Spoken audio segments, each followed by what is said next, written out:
अक्सर खवातीन घर में यूरिन प्रेगनेंसी टेस्ट करती हैं और कहती हैं कि डॉक्टर साहब मैंने यूरिन प्रेगनेंसी टेस्ट किया और उसके ऊपर एक डार्क लाइन आई और एक लाइट लाइन आई, तो इसका क्या मतलब है? ये एक बहुत ही ज़्यादा कॉमन क्वेश्चन है जो अक्सर खवातीन मुझसे क्लिनिक में भी पूछ रही होती हैं और मेरी वीडियोस में कमेंट्स के नीचे भी मुझसे अक्सर खवातीन ये पूछ रही होती हैं कि डॉक्टर साहब मैंने टेस्ट किया, उसके ऊपर एक डार्क लाइन आई, एक लाइट लाइन आई, मैंने समझा कि प्रेगनेंसी का स्टार्ट है इस वजह से लाइट लाइन आई है। तो उसके बाद मैंने 2 से 3 दिन के बाद दोबारा टेस्ट किया, लेकिन फिर उसके बाद उसके ऊपर सिर्फ एक डार्क लाइन आई।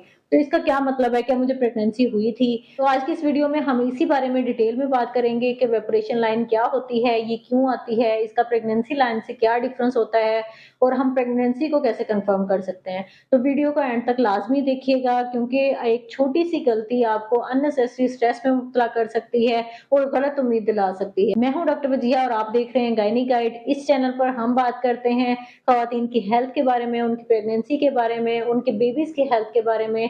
तो चैनल को सब्सक्राइब लाजमी कर लें ताकि आपकी हेल्थ के रिलेटेड और प्रेगनेंसी के रिलेटेड ऐसी इंफॉर्मेटिव वीडियोस आपको वक्तन फवक्तन मिलती रहें। जब आप यूरिन प्रेगनेंसी टेस्ट करती हैं तो सबसे पहले तो आपने यूरिन प्रेगनेंसी स्ट्रिप को यूरिन के अंदर डिप करना होता है जहां तक मैक्स की लाइन होती है और उसके बाद आपने 2 से 3 मिनट वेट करना है और उसके बाद आपने अपना रिजल्ट रीड कर लेना होता है। लेकिन अगर आपको रिजल्ट रीड करने में थोड़ा सा लेट हो जाता है तो फिर उसके ऊपर हल्की सी ग्रेइश सी कलर की लाइन शो होना शुरू हो जाती है, तो जिसे हम इवेपोरेशन लाइन कहते हैं। ये प्रेगनेंसी लाइन नहीं होती, ये यूरिन के ड्राई होने की वजह से टेस्ट स्ट्रिप के ऊपर लाइन हल्की सी शो होना शुरू हो जाती है। तो ये इसका प्रेगनेंसी लाइन के साथ कोई लिंक नहीं होता। अब प्रेगनेंसी लाइन में और इवेपोरेशन लाइन में फ़र्क कैसे करें? जो प्रेगनेंसी लाइन होती है वो डार्क पर्पल या पिंक कलर की लाइन होती है जो कि बहुत ज़्यादा क्लियरली विज़िबल होती है और ये 2 से 3 मिनट के टाइम के अंदर शो हो जाती है। और जो इवेपोरेशन लाइन होती है वो हल्की सी ग्रे से कलर की और बहुत ज़्यादा अनक्लियर सी लाइन होती है, क्लियरली विजिबल भी नहीं होती और ये 5 से 6 मिनट अगर आप टेस्ट स्ट्रिप को रखी रखती हैं और उसके बाद रिजल्ट को आप रीड करती हैं तो तब ये शो होती है और फिर आहिस्ता-आहिस्ता गायब भी होना शुरू हो जाती है। कुछ ख़वातीन का ये भी सवाल होता है कि हमने टेस्ट किया उसके ऊपर हल्की सी लाइन आई और फिर वो कुछ देर के बाद गायब हो गई, तो ऐसा क्यों होता है? इसकी भी कुछ काज़ेज़ होती हैं, वो ये कि या फिर आपने टेस्ट का जो रिज़ल्ट है वो बहुत ज़्यादा देर बाद रीड किया। इतना लेट कर दिया आपने कि वो जो उसके ऊपर यूरिन था वो भी ड्राई हो गया, उसकी वजह से हल्की सी उसके ऊपर लाइन शो होना शुरू हो गई। दूसरा ये कि या फिर आपने टेस्ट की जो स्ट्रिप है वो बहुत ज़्यादा लो क्वालिटी यूज़ की है या फिर वो एक्सपायर्ड भी हो सकती है।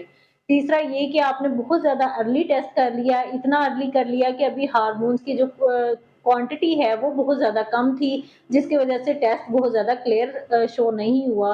इसलिए आप कोशिश करें कि टेस्ट जो है वो एक ही टेस्ट के रिज़ल्ट पर रिलाय ना करें। तो ऐसी सूरत में करना क्या चाहिए? सबसे पहले तो आपने 48 घंटे के बाद दोबारा से टेस्ट करना है। दूसरा ये कि जो आपकी टेस्ट की स्ट्रिप है, वो आपने अच्छी क्वालिटी की यूज़ करनी है और जो सैंपल है यूरिन का, वो आपने अर्ली मॉर्निंग सैंपल यूज़ करना है। उस टाइम जो रिज़ल्ट्स होते हैं, वो बहुत ज़्यादा एक्यूरेट होते हैं। तीसरा ये कि आपने जो टेस्ट का रिज़ल्ट है, वो 2 से 3 मिनट के अंदर आपने रीड कर लेना है और अगर फिर भी आपको कोई कन्फ्यूज़न होती है, तो फिर आप बीटा एचसीजी ब्लड टेस्ट भी करवा सकती हैं और अगर आपके 2 से 3 वीक्स गुज़र जाएँ, तो उसके बाद आप अल्ट्रासाउंड से भी कन्फर्म कर सकती हैं। वो कौन-सी मिस्टेक्स हैं जो अक्सर ख़वातीन टेस्ट परफ़ॉर्म करते हुए करती हैं और जिनको आपको अवॉइड करना चाहिए ताकि आपको बेहतरीन और क्लियर रिज़ल्ट्स मिलें? तो सबसे पहले तो बार-बार रिज़ल्ट को चेक करना। तो आपने 2 से 3 मिनट के अंदर टेस्ट के रिज़ल्ट को चेक कर लेना है, उसके बाद आपने उसको इग्नोर कर देना है। मतलब जो लेट रिज़ल्ट्स हैं, उनको वो कंसीडर कर लेती हैं, उनको आपने इग्नोर करना है। जो 2 से 3 मिनट के अंदर रिज़ल्ट्स आते हैं, उनको आपने बस कंसीडर करना है। इसके अलावा आपने जो टेस्ट की स्ट्रिप होती है वो हाई क्वालिटी यूज़ करें और मेक श्योर कर लें कि वो एक्सपायर ना हो। इसके अलावा ये कि जो टेस्ट स्ट्रिप के ऊपर इंस्ट्रक्शंस लिखी होती हैं वो आपने बहुत ज़्यादा एहतियात से उनको रीड कर लेना है और उसके हिसाब से आपने टेस्ट परफ़ॉर्म करना है। मुझे उम्मीद है कि आज की इस वीडियो ने आपकी बहुत सारी कन्फ्यूजन दूर कर दी होगी। तो अगर मेरी आज की वीडियो आपको कुछ इन्फॉर्मेटिव लगी है या हेल्पफुल हुई है तो लाइक लाज़मी कीजिएगा और ऐसी ही इन्फॉर्मेटिव वीडियोज़ देखने के लिए चैनल को सब्सक्राइब कर दें। मिलते हैं एक और इन्फॉर्मेटिव वीडियो के साथ नेक्स्ट वीडियो में, तब तक अपना बहुत सारा ख्याल रखिएगा, दुआओं में याद रखिएगा। अल्लाह हाफ़िज़।